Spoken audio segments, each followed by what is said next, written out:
It's time for my rant of the day. The fattest jumbo perch ever. And walleyes love them some froggies. We got that and more coming up right now in Target Walleye's Top 5 presented by Seafoam. Let's dive on in.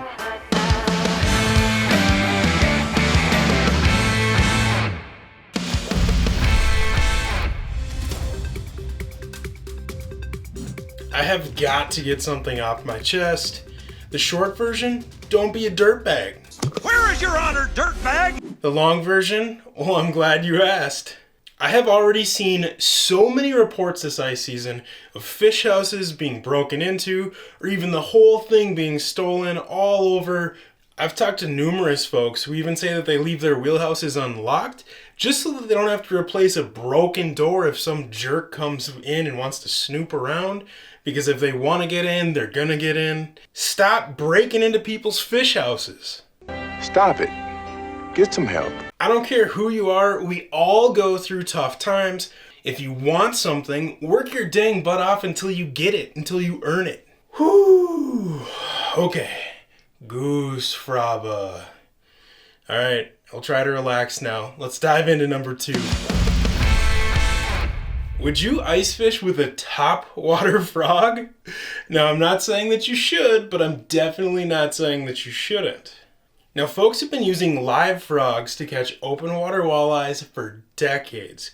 But the fellas at Brewer Agri Outdoors have been targeting frog eaters through the ice by adding bell sinkers to weight down their topwater frogs, live target walking frogs. They said they basically turned them into hibernating frogs by adding that bell weight, that sinker to sink it down to bottom, and they just kind of hop it and bounce it along bottom, and walleye and pike will come in and snipe it up for an easy target. And these fellas don't just talk the talk, they've got photographic evidence, like this Manitoba Master Angler, which means it was greater than 28 inches that they caught on this off-the-wall technique, on a day where they caught numerous fish doing the same thing. That is just wild stuff and honestly looks like a blast to try. And in case you want a little more hard proof as to just how much walleyes love eating frogs, check out this photo of a fall walleye getting its frogger on and it just had a belly full. And you wonder why those things won't eat your fathead minnow. Number 3.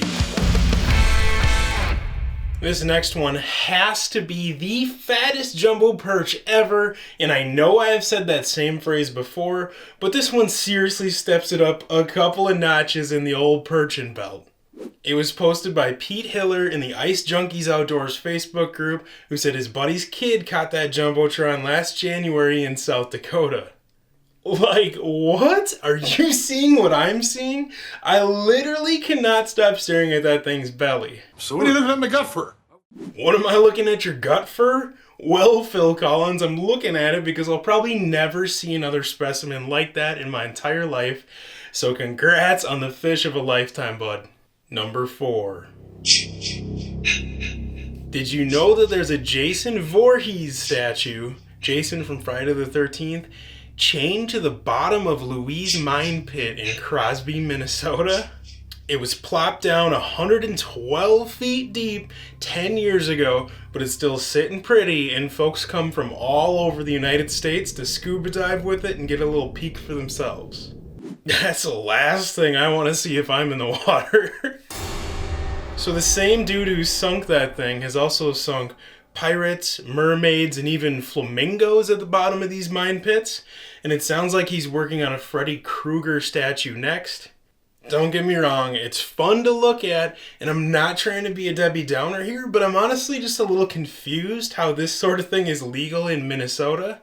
I mean, I'd love to be able to place a bunch of random things in, say, 14 to 18 feet of water on the weed edge, right in that nasty cabbage to coontail mix. You'd probably win every local derby no matter what species we were going for.